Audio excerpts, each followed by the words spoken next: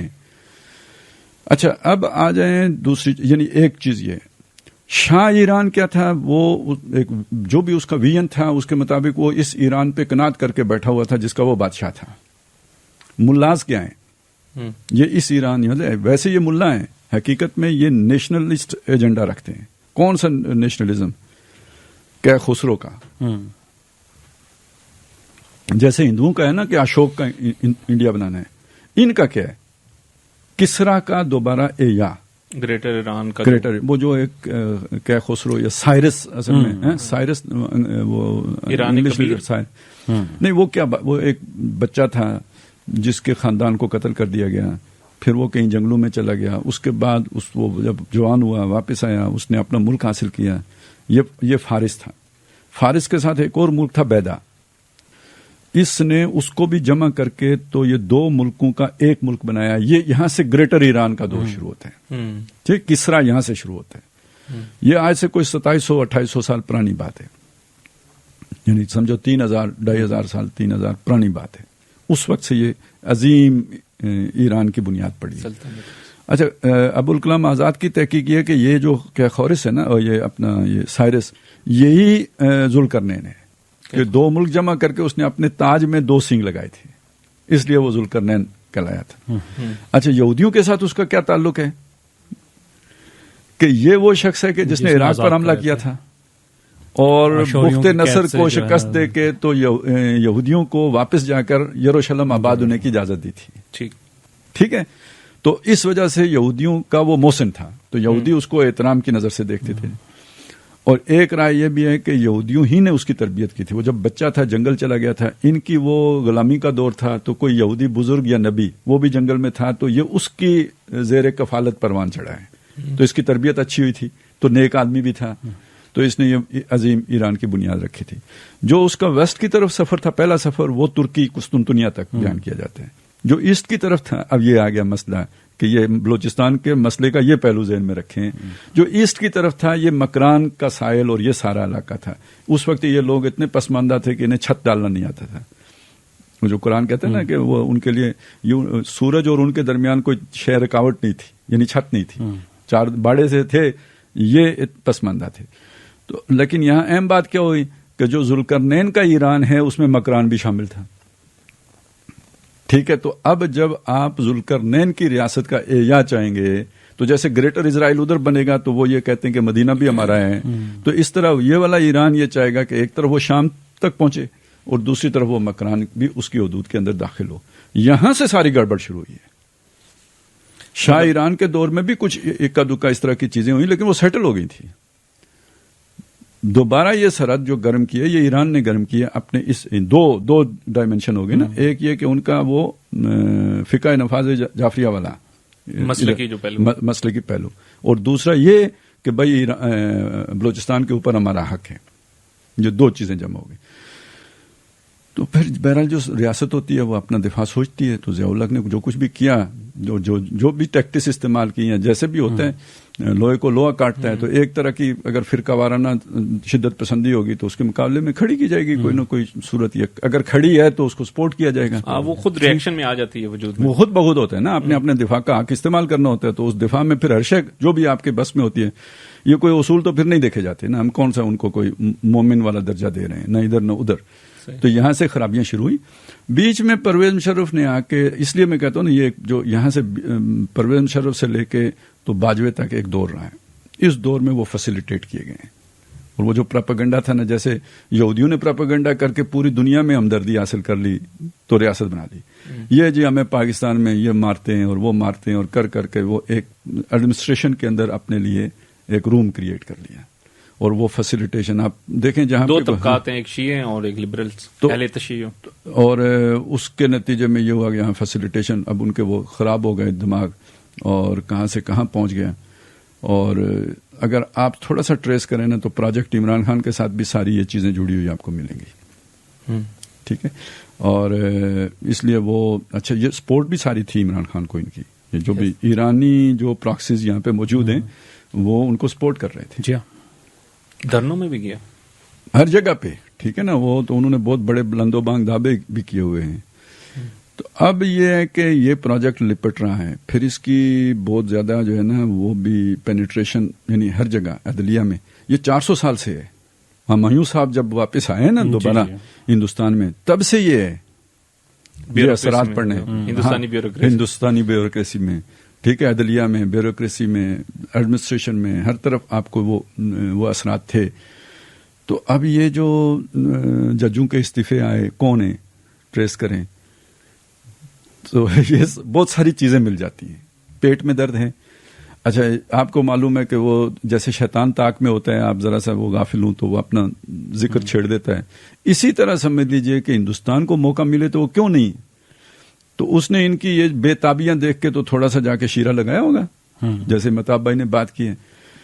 اب میرا ایک خیال ہے, وہ ظاہر ہے ہمارا یہ ایک ہمارے پاس انفارمیشن تو نہیں ہوتی کہ یہ جو ہم کہہ رہے ہیں نا کہ جی وہ ادھر نیوی والے ایکسرسائز کر رہے تھے پاکستان کے ساتھ, ادھر وزیر خارجہ وزیر اعظم کے ساتھ مل رہا تھا ایران کا, ہمارے وزیر اعظم کے ساتھ مل رہا تھا.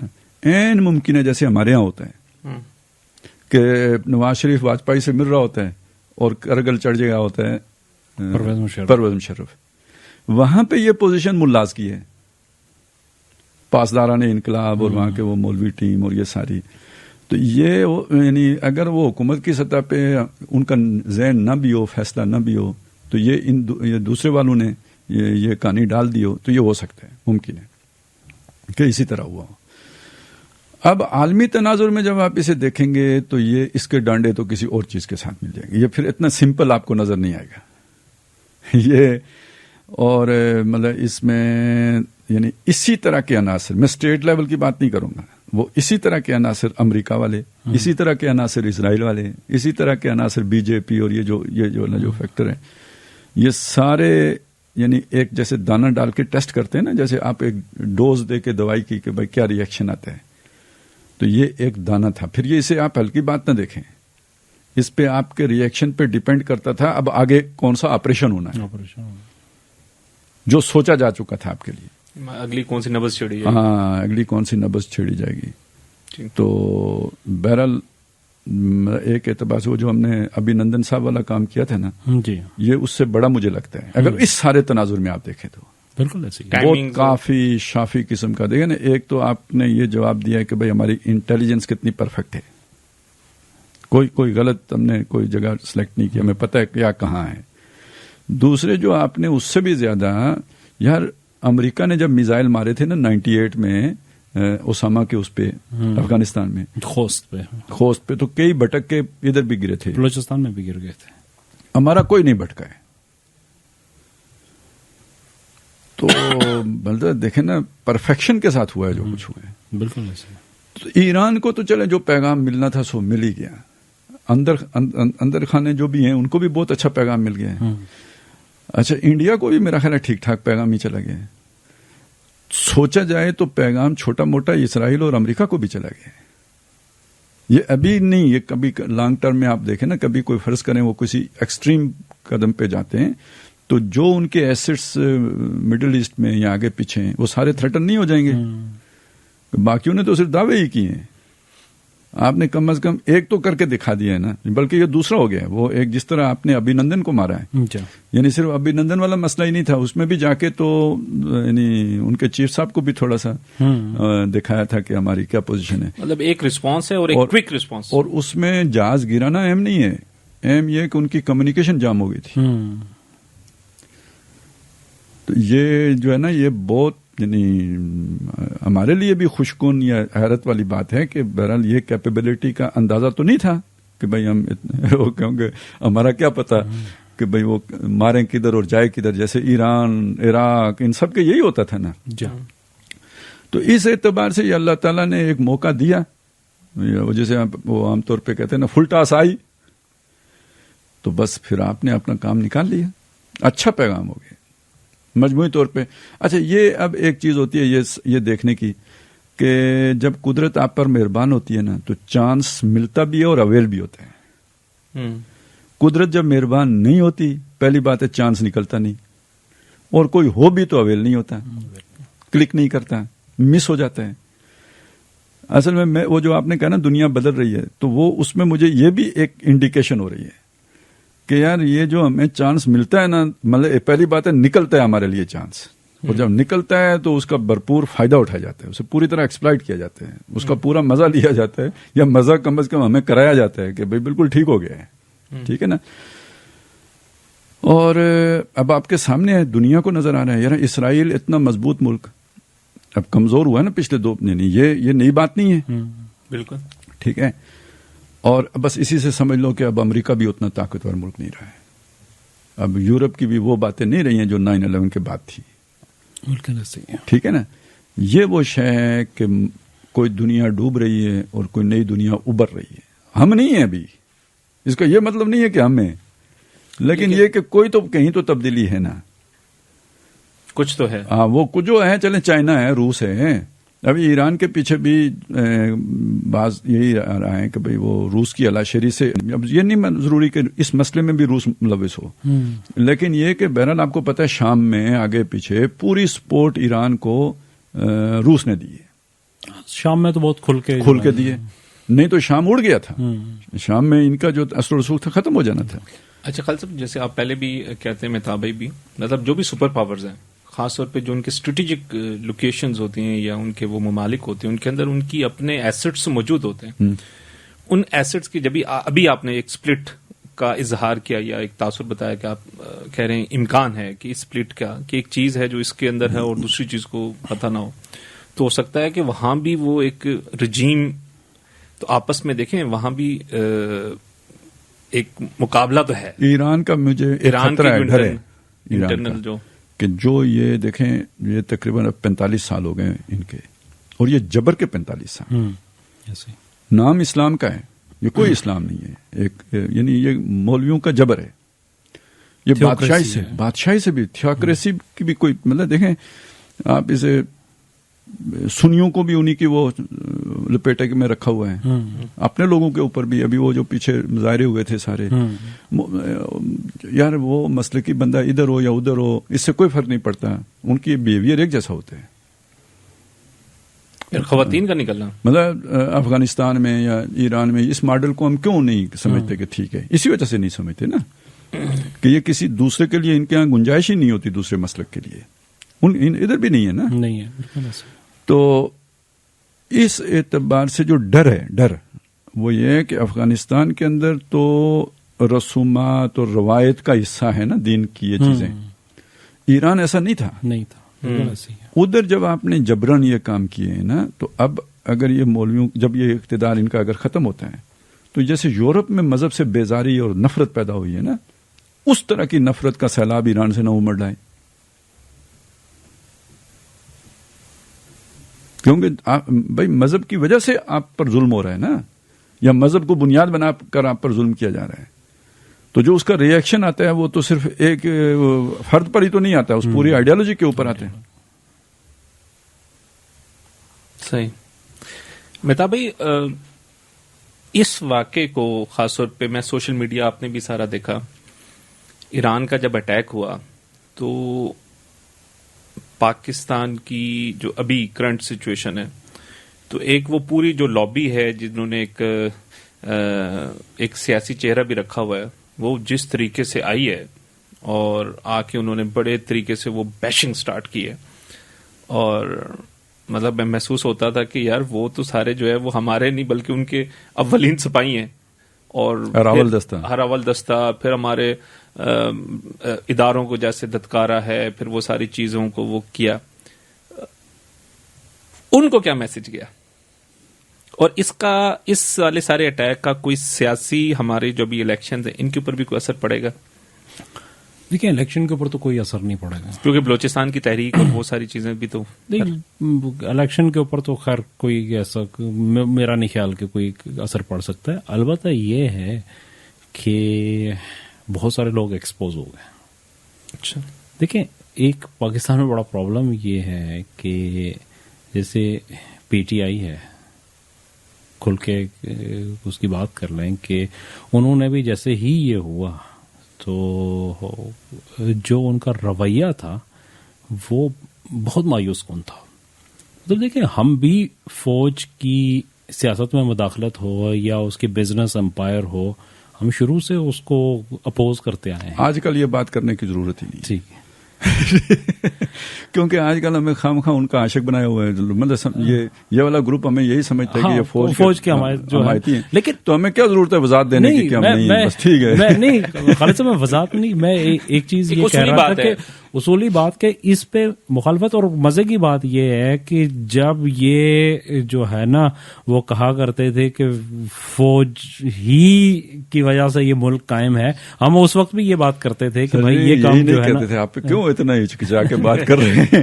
وہ کہتے تھے جس کا باپ ایک اور ماں نیک ہو وہ فوج کی عزت کرتا ہے. بالکل ایسے ہی ہے. تو خواب بھی آتے تھے اور وہ خواب بھی مطلب یہ اس حد تک بالکل ایسے ہی ہے. اچھا، لیکن مسئلہ یہ ہے کہ میں اگر فوج کی جو سیاست میں مداخلت ہے اس کے خلاف ہوں، اس کی بزنس ایکٹیویٹیز کے خلاف ہوں، اس کا مطلب یہ نہیں ہے کہ اگر کوئی غیر ملکی طاقت کل پاکستان پہ حملہ آور ہو جائے تو میری یہ خواہش ہو یا میں اس کے لیے کوشش کروں کہ پاکستان کو شکست ہو جائے، پاکستانی فوج کو شکست ہو جائے، یا اس کی جو ہے نا وہ رسوائی ہو، اس کی بدنامی ہو. میں تو کبھی بھی یہ چیز نہیں سوچی جا سکتی. تو یہ جو فرق ہے نا، یہ پتہ نہیں ان لوگوں کو کیوں سمجھ میں نہیں آ رہا. مطلب ایک تو پی ٹی آئی والے فوج میں بھی ہم باجوے کے مخالف تھے، فیض کے مخالف تھے، سب تھے نا. انہی کے دور میں آپ نے جہاز گرایا نا تو ہم نے خوشیاں منائی ہیں. ایسے ہی ہے کہ جب دیکھیں نا، مطلب وہ ایک پوائنٹ ہے نا، اگر کل کلاں کو جو چیز ماورائے آئین ہے، جو چیز ماورائے قانون ہے، ماورائے اخلاق ہے، وہ غلط ہے، اگر کل فوج اس سے باہر نکلتی ہے تو باقی فوج سے تو کوئی اختلاف نہیں ہے نا. فوج کا جو اپنا کردار ہے اس کے اندر فوج موسٹ ویلکم. اور یہی چیز مطلب پی ٹی آئی ہے، پی ٹی آئی کی بھی اگر ہم کسی چیز پہ مخالفت کرتے تھے تو اس کا جو بیہیویئر ہے اس کی مخالفت کرتے تھے نا، کہ پی ٹی آئی اگر اس بیہیویئر سے باہر نکلتی ہے تو پی ٹی آئی سے کیا مخالفت ہے، یا نون لیگ سے جو مخالفت ہے وہ بھی اس کے بیہیویئر کی وجہ سے ہے، جو پیپلز پارٹی سے ہے اس کے بیہیویئر کی وجہ سے.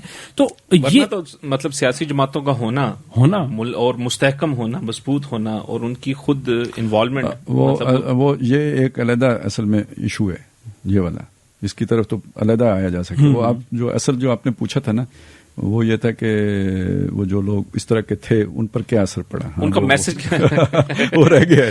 ہاں، وہ مطلب میں یہ کہہ رہا ہوں کہ یہ اس قسم کی جو چیزیں آئی ہیں تو وہ ایکسپوز ہو گئے ہیں. اور یقیناً جب وہ ایکسپوز ہوئے ہیں، مطلب اس میں پی ٹی آئی کے تو ایک پھر بھی ہم یہ یہاں پہ کہتے ہیں کہ چلیں ان کے اوپر تو ایک اس وقت تھوڑا جو ہے نا ریئیکشن میں بھی ہیں. دوسری پی ٹی آئی کو جب بھی ہوتی ہے تو ہم کہتے ہیں کہ یار یہ وہ لوگ ہیں جو 18 سال 20-25 سال کی ایج کے ہیں، امیچور سی ان کی سوچ ہے تو اس کے اوپر.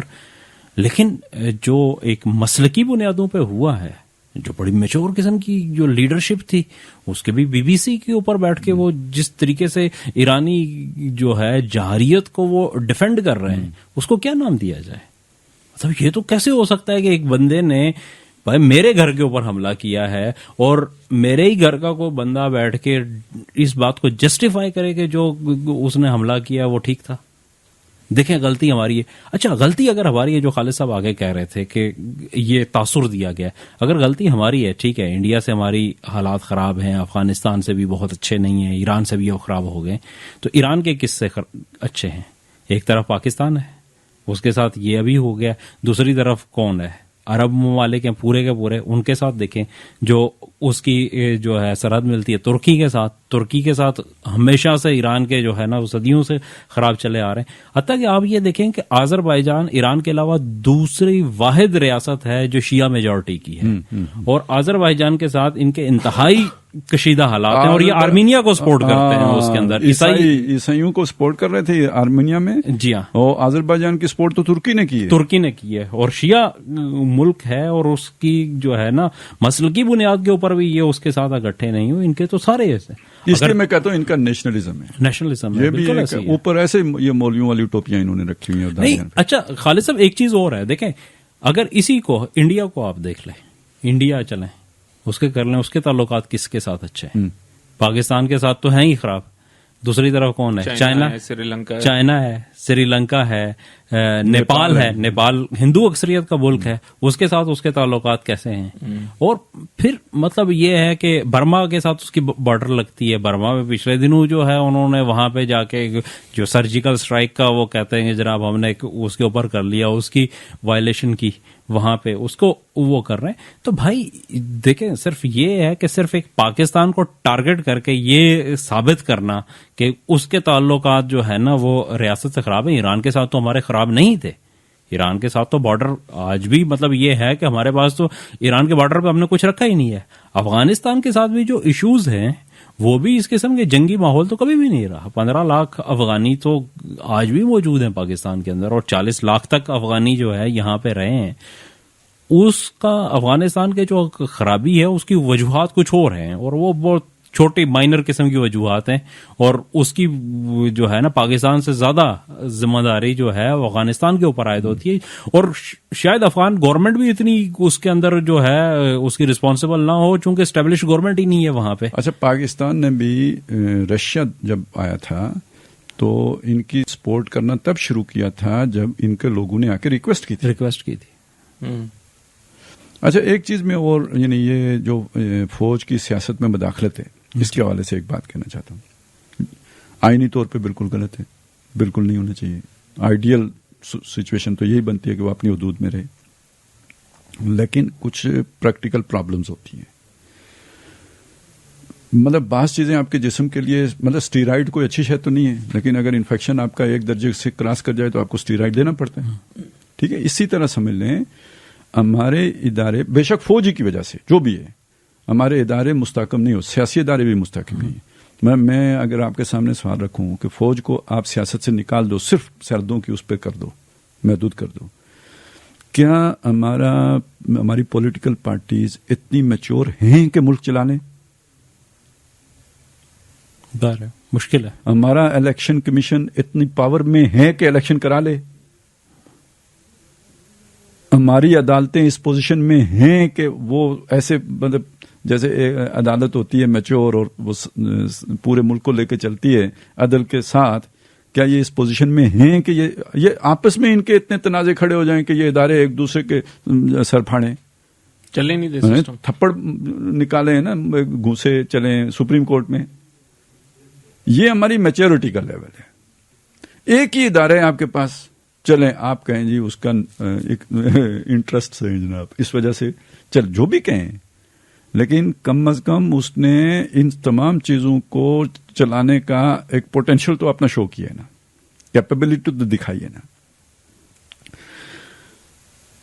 یہ ابھی جب یہ باتیں چلی تھی باجوہ صاحب ہی تھے, ابھی حافظ صاحب نے ٹیک اوور نہیں کیا تھا, ابھی باجوہ ہی تھا, تو یہاں پہ ہم نے بات کی تھی جب یہ باتیں چلی نا کہ فوج اب سیاست میں حصہ نہیں لے گی, اور وہ کیا ایک خاص لفظ تھا پتہ نہیں, نیوٹرل ہو گئے. ٹھیک ہے, تو ہم نے یہاں بات کی تھی کہ فوج کا نیوٹرل ہونا ملک کے لیے نقصان دہ ہے. آپ یہ طے کریں کہ ہم نیوٹرل ہوں گے, نیوٹرل ہوں نا, ان کو پاؤں پہ کھڑا کریں, ادارے بنائیں جو آپ نے اپنے بنا لیے نا انسٹیٹیوٹ جو سیاست پہ ریسرچ کریں ملک, وہ ساری جو سٹڈیز کے جو سارا آپ نے ادھر کھول لیے ہیں وہ ان کو شفٹ کریں. لیکن جب آہستہ آہستہ ہوگا, ایک دم تو نہیں ہو سکتا. آپ نے نہیں, ایک بات مس کر کے آپ نے ایک اور بھی بات کی تھی, اپنا ڈالا ہوا گند بھی خود صاف کریں. اس میں یہ بھی شامل ہے نا, کھڑا بھی کریں, پھر کھڑا بھی جو خطرات ہیں اور وہ جو جہاں لیکیجز ہیں, ہاں جب یہ میچورٹی آ جائے تو آپ اس طرف چلے جائیں. ملک کے لیے بہتر یہی ہے کہ آپ واپس اپنی آئینی حدود میں جائیں, لیکن یہ کن فیکون سے نہیں ہوگا کہ آپ آج کہیں کہ ہم کل سے نہیں آئیں گے, یہ ملک کے لیے نقصان دہ ہوگا. اچھا, یہ نیوٹرل ہو کے بیٹھ گئے تو ان سب سے مل کے عمران خان نہیں قابو ہوا, 1 سال کچھ بھی نہیں ہو سکتا. تو پھر اب یہ اچھا عدالتیں کدھر قابو ہوتی؟ کوئی آپ سوچیں کہ آئین ری رائٹ ہونا شروع ہو گیا. آئین میں تبدیلی یار پارلیمنٹ نہیں کر سکتی سادہ اکثریت سے, جب تک 2/3 اکثریت نہ ہو. وہ جج کرنا شروع ہو گئے. یہ اس ملک میں ہو رہا تھا نا, کیونکہ وہ نیوٹرل ہو کے بیٹھے ہوئے تھے. اس کے علاوہ اب ایک عدالت میں بھی کیس ہے, دوسری عدالت میں بھی کیس ہے, دونوں سنی جا رہی ہیں. تفتیش سٹے ہو گئی ہے. اب یہ تو بالکل ہی کوئی نئی بات کہانی سنی ہے نا. تفتیش سٹے ہو گئی ہے, مطلب آپ چوری ہوئی ہے, پولیس تفتیش کر رہی ہے, چور چلا جاتا ہے عدالت میں اور پولیس کو حکم آ جاتا ہے کہ آپ تفتیش نہیں کر سکتے. اس طرح ملک چلتے ہیں. یہ آپ کے اداروں کا حال ہے. آپ کہتے ہو فوج کو نیوٹرل ہو جاؤ. پھر ٹرک تھے اور پتہ نہیں سانسیں تھیں, اور وہ تو ایک پوری الگ. آپ فوج کو نیوٹرل کرنے سے پہلے سیاسی جماعتوں کو سیاسی ادارے بنانا پڑے گا. آپ کو سیاسی ادارے بنانے کے لیے وہ سارا کچھ کرنا پڑے گا جو پولیٹیکل سائنس کی کتابوں میں لکھا ہوا ہے. یعنی یہ ان کے اپنے, یعنی یہ روح پر عمل کرنا, اسپرٹ پر عمل کرنا پڑے گا الیکشن. ابھی تو صرف پی ٹی آئی پھنسی ہے کہ اس نے بالکل ہی ٹھینگے پہ رکھ دیا تھا وہ الیکشن والے چکر کو. نہیں کراتے, کر لو جو کرنا ہے. باقیوں نے جھوٹ موٹ کا کرا کے داخل کر دیا, کسی نے اعتراض بھی نہیں کیا, اور کرتے بھی تو انہوں نے اپنے وہ خانہ پوری کی ہوئی تھی. مسئلہ یہ ہے انہوں نے 13 کے بعد نہیں کرایا ہے. جی جی. تو انہوں نے اپنے ہر 5 سال کے دوران کرائے, تو اس لیے وہ پھنس گئے. اس سے یہ بھی امید چلی ہے کہ آئندہ ہو سکتا ہے ٹرو اسپرٹ کے ساتھ عمل درآمد شروع ہو جائے تو باقی جماعتیں بھی ٹھیک ہوں. کہنے کا میرا مطلب یہ ہے یار, فوج کو سیاست سے پوری طرح باہر جاتے ہوئے 20 سال لگ جائیں گے اگر آج سے نیت صاف کریں تو, جب تک یہ ادارے بنتے. اور اچھی چیزیں بھی ہونا شروع ہو گئی ہیں. مطلب ابھی یہ دیکھیں نا, آپ نے اٹیک کیا تو چھوٹی چھوٹی باتوں پہ ISI کے چیف نے بھی آ کے پریس کانفرنسیں کی ہیں. نہیں تو ISPR کا شعبہ ہی اسی کام کے لیے تھا. اب دیکھیں نا, صحیح بات ہوئی ہے کہ انہوں نے کہا جی پریس بریفنگ کون دے گا, جی دفتر خارجہ دے گا, جس کا کام ہے اس کو ساجے, اس کو دیا ہے. اب وہ صحیح ہوئی ہے غلط ہوئی ہے جو بھی ہوئی ہے اس میں بہتری آتی جائے گی.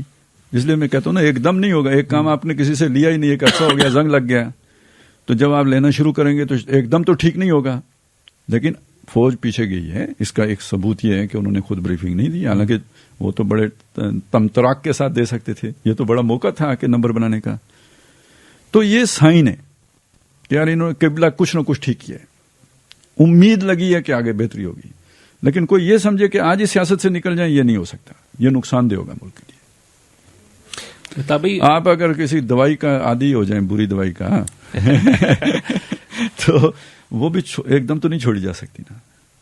بالکل ایسے. ابھی دیکھیں نا, وہ تھیندے کلینک والوں سے پوچھنا, جو مطلب ایک آدھ تک دیسی مرغی دیتے رہنا پڑتی ہے, بندہ یہ جان تو جانتا ہے. اچھا مہتا بھائی, یہ جو چلیں اس کو بھی میں, اس فینومینا کو بھی, ابھی جو سیاسی فینومینا ہے کہ جو ظلم و ستم ہمارے سیاسی لیڈران کے اوپر, میں ظلم و ستم انورٹڈ کاما میں کہہ رہا ہوں, کہ جو ان کی طرف سے جو کہا جاتا ہے, شاہ احمد قریشی کے ساتھ جو کچھ ہو رہا ہے, شیخ رشید جو ہے وہ جس کی جیل, اس کے ساتھ اس کو دوبارہ گرفتار کر لیا گیا, ان کے متعدد حکمرانوں کو وہ, اور پھر یہ بھی اب وہ کہتے ہیں کہ ہم نے 9 مئی نہیں کیا, 9 مئی تو ہمارے اوپر ٹھونسا گیا ہے, تھوپا گیا ہے, ہمارا تو اس سے کوئی لینا دینا نہیں تھا, اور ہمیں بالکل لیول پلینگ فیلڈ نہیں دی جا رہی, اور کارنر کر دیا گیا ہے ہمیں. تو اس میں پھر سارا الزام تو جاتا ہے اسٹیبلشمنٹ فوج کے اوپر, اور ایک طرف آپ کہہ رہے ہیں کہ ایک تبدیلی بھی ہے, کچھ نہ کچھ بہتری بھی ہے. دیکھیں پی ٹی آئی کا جو معاملہ ہے وہ یہ ہے کہ انہوں نے چیزوں کو اتنا مس ہینڈل کیا ہوا ہے. جب ان کے پاس تھا سب کچھ تو وہ اس میں بڑے آرام سے اس کو پولیٹیکل موو بنا سکتے تھے. آج کے الیکشن میں بڑی کمفرٹیبل پوزیشن کے اندر ہوتے اور وہ الیکشن لڑ رہے ہوتے. دیکھیں نا پنجاب کی اور گورنمنٹس جو ہے KPK کی, ان کے پاس تھیں, وہ اس میں آتے, جب ان کا ٹینیور پورا ہوتا تو وہ آ کے تو اپنی مرضی کا وزیر اعلیٰ اور نگران حکومت بناتے. مرکز میں جو ہے نا وہ اپوزیشن لیڈر ہوتے, یہاں پہ بھی حکومت ان کی مرضی کی بنتی.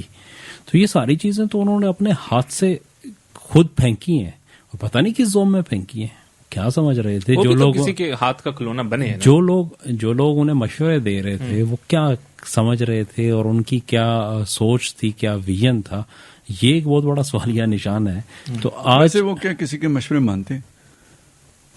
خالص مانتے تو تھے, لیکن مسئلہ وہ ہمیشہ یہ ہوتا ہے کہ ان کے ارد گرد جتنے لوگ تھے نا, جن سے وہ مشورہ کر رہے تھے، وہ ان میں کوئی بھی پولیٹیکل لیڈر یا پولیٹیکل ایون ورکر بھی نہیں تھا، ویژن کسی کا نہیں تھا. مثلا زلفی بخاری، فواد چودھری، شہباز گل، یہ وہ پارٹی تھی نا جو ان کی کچن کیبنٹ تھی.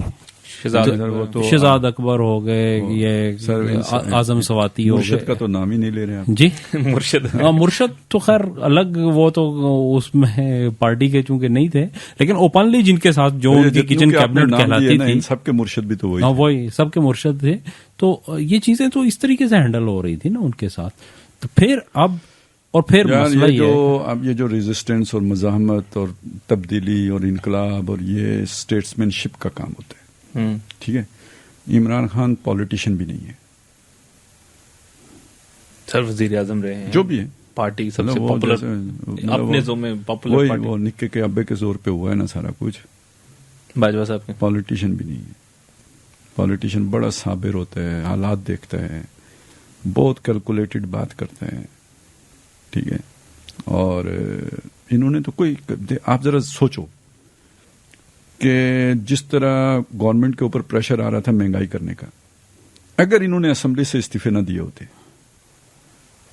یہ صرف 2 مہینے کے بعد ہی نا اگر وہ عدم اعتماد لے کے آ جاتے تو کامیاب ہو جانی تھی، رام بن چکی تھی.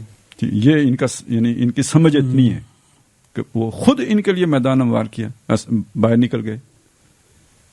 اچھا، ادھر سے پھر 2 جو حکومتیں تھیں جہاں آرام سے بیٹھ کے پریس کانفرنسیں کر رہے تھے، موومنٹس چلا رہے تھے، وہ 2 بھی ختم کر دی، خود ختم کی اور زبردستی ختم کی جناب. وہ ٹھیک ہے نا، سمجھ کتنی ہے، اتنی ساری سمجھ ہے. ختم کر کے خیال آتا تھا کہ کیوں ختم کیے، ہم عدالت جائیں گے کہ ہماری حکومت بحال کرو. ٹھیک ہے، ہم عدالت جائیں گے، ہمارے استعفے واپس لو. بھائی آپ سے کوئی زبردستی دلائے گئے تھے؟ یہ تو واپس آنے کے لیے جو بچڑے کی دم پکڑنا پڑتی ہے وہ بھی نہیں کیا. خالد صاحب، مزے کی بات یہ کہ پہلے یہ کورٹ میں انہوں نے پٹیشن دائر کی تھی کہ ہمارے استعفے منظور نہیں کیے جا رہے، تو وہ ابھی پٹیشن لگی نہیں تھی. اس کے بعد انہوں نے دوسری پٹیشن داخل کی کہ ہمارے منظور کر لیے گئے ہیں، اس کو جو ہے نا وہ منظور کر رہے ہیں، اب اس کو ختم کریں. یہ ان کی سیاست ہے، یہ سیاست کہیں گے آپ. اور ابھی بھی جس طریقے سے ان کو وکیلوں نے مروایا ہے، اس میں مطلب ابھی جو بھی چیزیں ہوئی ہیں سارا دیکھیں بھائی، یہ تو جب آپ یہاں جا کے پھنستے ہیں نا، جہاں وہ پہنچ گئے تھے، تو گدھ تو منتظر ہوتے ہیں لاش کے. بھائی اتنی موٹی اسامی ہے، فیسوں کا آپ اندازہ لگاؤ، تو جو بھی وکیل ہوگا وہ کیوں نہیں دوڑ کے جائے گا. سر جی میں خالد صاحب فیسیں تو چھوڑے ہیں، انہوں نے پوری پارٹی اپنے پاس کر لی ہے، پیچھے جو ہے نا وہ کچھ بھی نہیں بچا اس کے اندر. اور اچھا ایک چیز اور ہے فاروق بھائی، اس کو دیکھیں کہ یہ جہاں بیٹھے ہوئے ہیں، یہ سامنے مجھے یاد ہے کہ یہ تھوڑا سا میرے خیال میں 50 میٹر بھی نہیں ہوگا جہاں ڈی چوک جہاں ان کا کیمپ ہوتا تھا. اور خان صاحب شام کو کھڑے ہو کے کہا کرتے تھے کہ کل کا دن ہے، پورے 24 گھنٹے گزرنے سے پہلے پہلے امپائر کی انگلی کھڑی ہو جائے گی. یہ کیسے، کون سا امپائر تھا جس کی انگلی کھڑی ہو گئی؟ تو اس وقت کی ایک منتخب حکومت کو وہ کہہ رہے تھے کہ یہ گر جائیں گے، نواز شریف جیل جائے گا، اور یہ جو ہے نا ان کو ناک رگڑ رگڑ کے کر. تو بھائی اگر یہ کچھ ہو سکتا ہے، آپ کو پتا ہے کہ پاکستانی پالیٹکس میں یہ کچھ ہو سکتا ہے، تو پھر وہ اگر آپ کے ساتھ بھی ہو سکتا ہے، اس میں انہونی کون سی ہے؟ کتنا خوشی خوشی گئے جب چیف صاحب نے بلایا وہ ایک فاتحانہ انداز میں جو چیزیں. اچھا خالد صاحب، بس اس ٹاپک کو میں یہاں پر آپ کے سامنے رکھتا ہوں کہ یہ جو چیزیں بھی کی، ایک تو جیسے آپ نے کہا کہ یہ میچور بلنڈر ان کے، یہ دوسری طرف یہ بھی الزام آپ لگاتے ہیں یا لگا سکتے ہیں کہ یہ ایک سوچی سمجھی سازش تھی کہ ملک کو ڈسٹیبلائز کیا جائے. اور ابھی بھی دیکھ رہے ہیں الیکشن پروسیس کو آج کے دن تک مشکوک بنایا گیا، الیکشن نہیں ہو سکتے، یہ چیزیں وہ چیزیں. دوسری طرف ایران کی جو ابھی جو واقعات ہوئے، تو آپ سمجھ رہے ہیں کہ چیزیں جیسے مہتاب بھائی نے کہا کہ وہ جو لابیز تھیں، جو ایسے وہ فالٹ لائنز تھی، وہ بہت تیزی سے ایکسپوز ہو رہی ہیں. بس یہ اللہ تعالیٰ کے کام میں کہوں گا کہ ہم تو جانتے تھے جی، جب یہ سارا شفٹ ہو رہا تھا، یو ٹرن ہو رہا تھا، کہ آگے کیا ہوگا. ٹھیک ہے، لیکن کس کو سمجھائیں؟ جعلنا من بین ایدیہم سدا ومن خلفہم سدا فاغشیناہم فہم لا یبصرون کی کیفیت تھی. کیا پرویز مشرف، کیا باجوہ تک، سارا یہی چلا ہے. آوے اور یہ جو لابیاں تھیں نا، اب طاہر القادری کو کینیڈا سے کون لے کے آیا تھا؟ پہلا کہاں وزٹ ہوا تھا؟ ایران. ٹھیک ہے، یہ کوئی نئی کہانی نہیں ہے، یہ اس وقت سے چلا رہا ہے سارا کام. تو اب یہ ہے کہ جی یہ جو کچھ بھی ہوا تو جن کو جو سیکورٹی کے کنسرن جن کو ہوتے ہیں، اب وہ کیسے اگنور کریں گے؟ تو ملک کے لیے بہتر نہیں ہو گیا کہ ہاتھ پورا پڑا نہیں، جیسے وہ 9 میں ہی ہوا تھا نا، اسی طرح یہ بھی ہو گیا کہ وہ پورا ہاتھ تو ڈال نہیں سکے اور ایکسپوز ہو گئے. تو میرے اور آپ کی تبلیغ سے تو نہیں ہونے تھے، ہمیں تو خواہ مخواہ کوئی تعصب کا کچھ ٹیگ کر دیتے، یہ کر دیتے، وہ کر دیتے. خود ہی اللہ نے خان صاحب کے بغض میں ہاں، خان صاحب کا بغض، یا وہ بعض وہ مسلکی بغض بھی کہہ دیتے ہیں. ٹھیک ہے، ایک تو ہماری جگہ بھی کہیں نہیں بنتی، اپنے بھی خفا مجھ سے، بیگانے بھی ناخوش. تو پچھلے ہی دنوں ایک بندہ گالیاں دے رہا تھا رافضی کتا کہہ کے، وہ جو نا فلسطین کے مسئلے پہ کوئی اس طرح ہوا نا، تو اس نے ہمیں وہ ایران کے ساتھ جوڑ کے. مزے کی بات ہے، وہ سعودیہ والے ہمیں ایران کے ساتھ جوڑ کے گالیاں دیتے ہیں، ایرانی جو ہے نا وہ بھابھی بنا کے گالیاں دیتے ہیں. گالیاں دونوں طرح سے پڑتی ہیں، نیکیاں بہت مل رہی ہیں، خوب جو ہے نا وہ گناہ جڑ رہے ہیں. خیر، اسی طرح نہ ہم فوج کی حمایتیوں میں فٹ آتے ہیں اور نہ ہی مخالفین میں فٹ آتے ہیں. بہرحال یہ پل صراط ہے جی، جس پر ہم کھڑے رہتے ہیں اکثر. تو اس میں اب یہ ہے کہ جی ملک کا تو فائدہ ہو گیا، جنہیں آپ نہیں جانتے تھے انہیں آپ جان گئے. اب دیکھیں کیا ہوتا ہے آگے. پالیسیاں تو بنتی ہیں نا، جب دیکھیں جو کنسرننگ اتھارٹیز ہوتی ہیں، جب ان کے سامنے تھریٹ آتی ہے تو پھر تو وہ پورا آپریشن کم از کم پلان تو کرتے ہیں، لانچ نہ بھی کریں. لیکن کچھ چیزیں مطلب ہم نے حالیہ پروفائلنگ ضرور ہوتی ہے. پھر وہ سارے، اور وہ سر جب ٹلیاں بجتی ہیں نا کہ آپ کی وہ شروع ہو گئی ہے،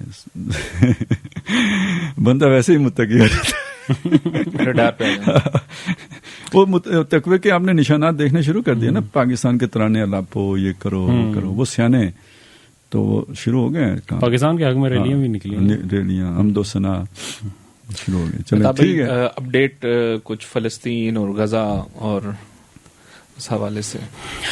فروغ بھائی، غزہ کی جو صورتحال ہے، آج جب ہم بات کر رہے ہیں تو 100 دن مکمل ہو چکے ہیں، 100 ڈیز گزر چکے ہیں، اور اب جو ہے کیا کہتے ہیں 4تھا مہینہ ہونے والا ہے، 4 مہینے مکمل ہو جائیں گے چند دن بعد. تو اس دوران جو چیز ہے کہ اگر اس کو آسانی کے لیے یوں دیکھ لیں کہ اسرائیل نے جو اپنے ٹارگٹ کیے تھے، 3 ٹارگٹس ان کے تھے. ایک تو یہ تھا کہ آبادی کا انخلا کیا جائے وہاں پہ، بلکہ پہلا ٹارگٹ سب سے تو یہ تھا ان کا کہ یہ جو ہے اسرائیلی جو یرغمالی ہیں ان کو رہا کرانا، پہلا تھا. دوسرا ان کا ٹارگٹ تھا کہ وہاں پہ حماس کا جو انفراسٹرکچر ہے اس کو سرے سے ڈیمیج کر کے ہمیشہ کے لیے ختم کر دینا. اور تیسرے یہ تھا کہ حماس کے جو حمایتی ہیں ان کو بھی نکال باہر کیا جائے غزہ سے، اور وہاں پہ اپنی پوری رٹ قائم کی جائے. تو یہ ٹارگٹ تو کہیں دور دور تک بھی آج 4 مہینے ہو گئے. اور یہ اسرائیل وہ ہے، پھر ریفرنس کے لیے میں عرض کرتا ہوں کہ وہ ہے جس نے 6 روزہ جنگ میں پورے عرب ممالک کی 27 ممالک کی مشترکہ افواج کو 6 دن میں شکست دے کے فلسطین کے 90% رقبے پہ قبضہ کر لیا تھا. یہ وہ اسرائیل ہے. تو یہاں پہ 4 مہینے میں وہ اپنا ایک ٹارگٹ کے کہیں نزدیک بھی اس وقت تک نہیں ہے، بلکہ پسپائی ہوئی ہے نا. اور دوسری طرف یہ ہے کہ پسپائی ہوئی ہے. اس کا جولانی بریگیڈ جو سب سے ایلیٹ فورس تھی ان کی، ان کو انہوں نے نکال لیا. اتنا زیادہ ان کا جو ہے جانی نقصان ہو گیا تھا وہاں سے کہ اسے وڈرا کرنا پڑا. جو ان کی میکنائزڈ فورس ہے اس کو انہوں نے بڑے پیمانے پہ وڈرا کیا. زمینی جو فورس تھی اس کو پیچھے کیا انہوں نے. اور یہاں تک صورتحال تھی کہ جنگ کی طوالت کی وجہ سے صورتحال یہ ہو گئی کہ انہوں نے جتنے ریزروز بلائے ہوئے تھے وہ ان کے اپنا دیگر سسٹمز جب ڈسٹرب ہونا شروع ہوئے تو اس کو انہوں نے واپس کر لیا. اور اب حالات یہ ہیں کہ پچھلے عرصے میں اسرائیل نے کئی ایک پیشکشیں کی ہیں. اگر آپ دیکھ رہے ہوں گے جو قطر کے تھرو یا ایجپٹ کے تھرو جو آئی ہیں، انہوں نے کئی ایک پیشکشیں کی ہیں حماس کو کہ جنگ بندی ان شرائط پہ ہو سکتی ہے. لیکن اب وہ جو ہے وہ جنگ بندی کے لیے تیار نہیں ہے. اب انہوں نے یہی رکھا ہے کہ کوئی اسرائیل جب تک یہاں سے پیچھے نہیں ہٹتا مکمل طور پہ غزہ کو خالی نہیں کرتا اور جب تک جو کیا کہتے ہیں جو رفح بارڈر ہے اس کے اوپر جو ریسٹرکشنز اس مصر اور اسرائیل نے مل کے لگائی ہوئی ہیں یہ ریسٹرکشنز ختم نہیں ہوتی اس وقت تک جنگ بندی نہیں ہو سکتی. اور خصوصاً مطلب اتنی بری صورتحال تھی کہ آپ یہ دیکھیں کہ جو حماس کی قیادت تھی اس کو وہ ٹارگٹ نہیں کر سکے. کوئی بھی بندہ انہوں نے آج تک نہ اس کو گرفتار کر سکے ہیں نہ اسرائیل مارنے کا. کچھ لوگ شہید ہوئے ہیں اس کے اندر لیکن اس کا اعلان حماس نے ہی کیا ہے. اسرائیل نے کوئی ٹارگٹ کلنگ کے اندر نہیں اسرائیل مار سکا. بمباری کے اندر کہیں آ گئے تو وہ شہید ہوئے, ان کا اعلان بھی انہوں نے کیا. پھر انہوں نے یہ کیا کہ جو ان کے پولیٹیکل لیڈرشپ تھی صالح العروی جو تھے ان کو لبنان کے اندر ٹارگٹ کیا انہوں نے اور اس کے بعد سے تمام ٹاکس جو ہے حماس نے معطل کر دی ہیں اور آج تک واپس جو ہے اسرائیل کی طرف سے کئی پیشکشوں کے باوجود وہ نہیں ہو سکا آج جہاں یہ باتیں کر رہے ہیں. باقی دوسری طرف یہ ہے کہ قربانیاں بہت بڑی ہیں. مزاحمت نے وہی جیسا آپ نے کہا کہ تاریخ رقم کی ہے اور شاید پچھلی صدی میں کوئی ایسا واقعہ اور نہیں ہوگا جہاں پہ انہوں نے کیا ہے, رقم کر دیا ہے. جو صورتحال ہم دیکھ کے اس کے لیے شاید الفاظ میرے پاس نہیں ہے کہ میں اس کو بیان کر سکوں لیکن یہ چیزیں ہم نے اپنی آنکھوں سے دیکھی جو شاید ہم تاریخ کی کتابوں میں پڑھتے تھے, جو ہم نے قصے سن رکھے تھے ان کو ہم نے آج میڈیا کے دور میں اپنی آنکھوں سے ہوتے ہوئے دیکھا ہے. اور کس طریقے سے حماس کے لوگوں نے باہر نکل کے حملے کیے, کس طریقے سے ان کا شکار کیا, وہ سوشل میڈیا کی سکرینز کے اوپر اور میڈیا کی سکرینز کے اوپر بھی اب لوگوں نے دیکھ لیا اپنی آنکھوں سے. اور یہ واقعتاً کہ ایک بہت قلیل سی جو طاقت تھی اس نے ایک بہت بڑی طاقت کو بے بس کر کے رکھ دیا ہے. اگر غزہ کو میں ایک جملے میں جو ہے نا بیان کرنے کی کوشش کروں تو ایک بلکہ اس میں بھی ایک جو یہ والی چیز ہے نا کہ امریکہ بھی پریشان ہے کہ بھئی اب اس کو کیا حل کریں کیونکہ چیز پھیل رہی نا. صرف امریکہ, انڈیا والے بھی دورے کر رہے جس طرح مطلب وہ نیا مسئلہ یمن کا کھڑا ہو گیا ہے اور جو مسائل کھڑے ہو رہے ہیں اس میں دیکھیں چیزیں کسی اور ملک میں بھی گڑبڑ شروع ہو سکتی ہے کہ ایک رواج بن جاتا ہے نا. پھر اب ساؤتھ افریقہ حالانکہ ان کا کوئی تعلق نہیں ہے جس طریقے سے انہوں نے تو اچھا وہ اسرائیل کو انٹرنیشنل بہت ہزیمت کا سامنا برداشت کر مطلب وہ پوری دنیا کی رائے عامہ اس کے خلاف ہو گئی, عوامی حکومتی نہیں عوامی. اچھا عالمی عدالت انصاف میں مقدمہ ہو گیا, اس میں ممالک بڑھتے جا رہے ہیں, جنوبی افریقہ ہی نہیں ہے اب کچھ اور لوگ بھی شامل ہو گئے اس میں. ٹھیک ہے. اچھا ایک کوئی اس طرح کی بھی بات چل رہی ہے کہ جی نیتن یاہو کو تبدیل کرنا چاہتا ہے امریکہ. وہ بھی شاید اس لیے کہ چلیں اسرائیل کو عظیمت سے بچایا جائے کہ یار وہ جو اگریشن والی پالیسی تھی وہ اس کی تھی تو وہ ہٹ گیا ہے تو اب ہم یعنی نیوٹرل ہو گئے. اسرائیل بھی نیوٹرل ہونے جا رہا ہے. تو مطلب اس طرح کی ساری چیزیں اگر آپ دیکھیں نا پسپائی ہی میں آئیں گی ساری, اس کا امیج بہت خراب ہوا ہے ساری جگہوں پہ. اچھا اس میں انڈینز کو بھی بہت گالیاں پڑی ہیں اس میں کہ یہ بغیرت ان کی سپورٹ کر رہے ہیں نا, پوری دنیا میں گالیاں پڑی ہیں. ایران والے مسئلے میں بھی کہتا ہے نا وہ چنڈا تھے, وہ کہتا ہے نا 2 بندوں کی لڑائی ہوئی اور تیسرا بیچ میں, تو انڈیا تو ویسے ہی بیچارہ گڑے میں آ گیا.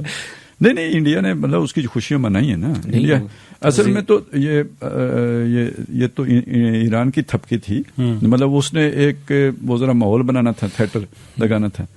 اصلی کام تو انڈیا نے ڈالنا تھا نا. بعد میں وہ چل رہا تھا ان کا کہ جناب ہم نے, اور ابھی بھی ان سے کوئی بلنڈر توقع کیا جا سکتا. دیکھیں کیا دیکھو کچھ اصل مسئلہ یہ ہے کہ جو بھی اس وقت پاکستان ہے نا, یہ جو کیا کہتے ہیں وہ دے خدا ہیں یا دے خدا ہیں, اس کے زمین کے مالک ہیں جن کے ہاتھ میں سارا اقتدار ہے, وہ فٹ نہیں ہے اور ان کا آپ مقابلہ نہیں کر سکتے. تو ریئلزم کا تقاضا یہ تھا کہ جیسے آپ نے ٹیپو سلطان کو مروا دیا تھا تو اسی طرح باجوہ لوگوں نے سوچا یار اب نہیں بچا سکتے تو کچھ لے دے کے تو چلیں, جن افراد کا بھلا ہو سکتا ہے انہیں کوئی جزیرے شزیرے میں ان کا ہو جائے ملک, اب نہیں بچا سکتے تو کیا کریں. ٹینکوں میں ڈیزل نہیں ہے, گولوں میں جو ہے نا بارود نہیں ہے, کیا یہ جو کہانیاں چلا رہے تھے یہ بیانیے بن رہے تھے نا. پارلیمنٹ کی ایک تقریر بھی آپ کو یاد ہوں گی, تو پھر کیا حملہ کر دوں. کیا تو کیا یہ تھا سارا نظام, یہ چل رہا تھا. تو اب یہ ہے کہ وہ ہوا نہیں, بچ گئے. 2022